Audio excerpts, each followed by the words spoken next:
Well, good evening. January 18th on the Alan Osborne Show. We got some new stuff to talk about today. Of important note is I always like to start off with something that everybody can identify with. And that's our county attorney with a glass of wine and a potato chip bowl on his head. Just stand by on this. I believe Sean Rowley must have called this right. It may have been that Clay let our BCC put us up to vote for a tax, selling it to us as better roads when they knew they couldn't spend a damn penny of it on roads. They were going to build a Taj Mahal up there around Clay's office in Defuniak for about 30 or 40 million the first year. And now that they ain't getting it, they don't know what to do. Anyway, that's what Alan thinks on the Alan Osborne Show. But getting back to other things that we'll talk about. And the next one I want to talk to you about is good news, good news. Now, you ain't going to believe this. This is also coming from Sean. Roll up there who's doing all that, Sean. And just a shout out to you. I pay attention to what you and Kevin post. Good stuff. But they pointed out that the city of Defuniak is writing a Triumph grant for a $47 million improvement to the Defuniak Springs Airport. The most important thing about this that I can tell you is that according to them, you need to go watch the video. It's on YouTube. 47 million for a handful of jobs on YouTube. And so far, according to them, they've had 3 different presentations. Sorry, I got a new camera if it's not coming in good. They've gone to 3 different styles of things they wanted to do to Defuniak Airport. Are you telling me from all that Triumph money, from all that oil spill and all that economic stimulus money, that the best we can come up with $47 million worth of economic stimulus and improvements in this county is dumping it in the Defuniak Springs Airport? Well, there's a massive focus by Defuniak people and some people in the county commission and apparently Clay Atkinson to dump all this money in Defuniak Airport like it's going to stimulate growth. It's not. In fact, by their own words, they were doing something for economic development, switched it for some PhD, told them to do drone training. They've changed that to electric aviation, advanced aviation. That's going to create only a handful of jobs. And they claim it's going to be workforce training with certification. Where are the customers? This is a mathematic drill. And they even openly state in there, whoever presented this, he might as well have got up there on recorded TV and said, we're just trying to hit some numbers from something else that somebody else approved. Now, I'm serious. It's almost, we're going to build something that fits the language so we get the money. And how much money? 30 or 40 million dollars. And Donna Johns asked them, how many jobs this create? None, only a handful.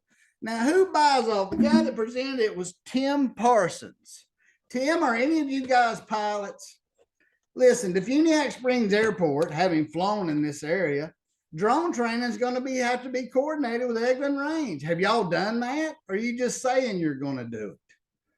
Look, Defuniak's in a horrible place. Almost everything that takes off from there already loses 1/4 of the pie because it's the way it's cornered on the Eglin Range. Nobody likes to land in Defuniak. Destin is much more convenient and has nice hangars and jets.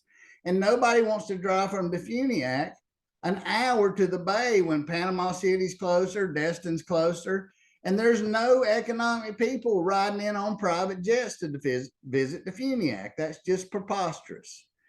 To put this kind of money is nothing more than the same thing as the tax that may not have been legal, 30 or 40 million to fix up the legal and law office and the courthouse buildings. If you ever go to a courthouse meetings, half the time they hold court in the BCC room.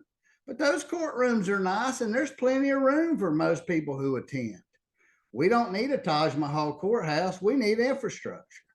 I mean, this is just crazy. And finally, that rolls into this. Our special guest of the day, he ain't been on here a while.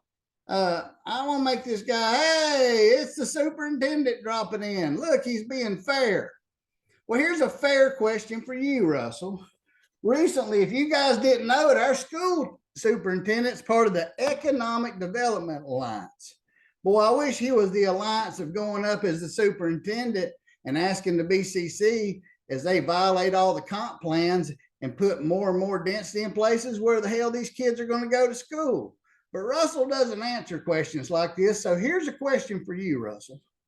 You are the superintendent of all the Walton schools. You should be the mentor and the role model of who the children look to seek higher education and excellence as the superintendent. So Russell, here's your question. And feel free to be a guest on the Alan Osborne Show. We'll make room for you. We'll be fair. See that sign beside you? Behind you, excuse me. So here's the question, Russell. You were on the Economic Development Alliance, and you voted to hire a new Economic Development Alliance director, Ura Matthews. I call him Urine. Here's my question to you, Russell. He openly did not meet the educational requirements. He openly said in his resume that he didn't think education was that important. What does it say, Russell, when you, a member of a board, select a person who doesn't make the minimum education requirements and who openly states that that might be important, he'll get it done later, but it hadn't been a focus for him? I mean, is that what you're telling all the kids that are striving to meet the educational requirements for lots of careers that, hey, but if you don't make it, maybe you could get into politics. And then it just matters who you've already been told me to vote for. Russell, I don't see how you, one, why you're doing on economic development, not managing the school system. You can't even stand up and tell them that we don't have a plan for what they're doing. But how can you vote for an applicant that developed stimulus in this county from a guy who doesn't meet the minimum education requirements?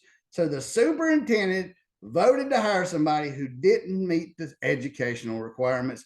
That, people, is a politician, not a superintendent. And you've been hearing the truth that you won't get in the newspaper on the Alan Osborne Show. Tune in soon. We might even get this camera in focus. Y'all keep them straight out there, but hell, the educators can't even figure out what the education requirements for. Boy, you can't make this shit up. Tune in next time when we talk some other issues. See you then.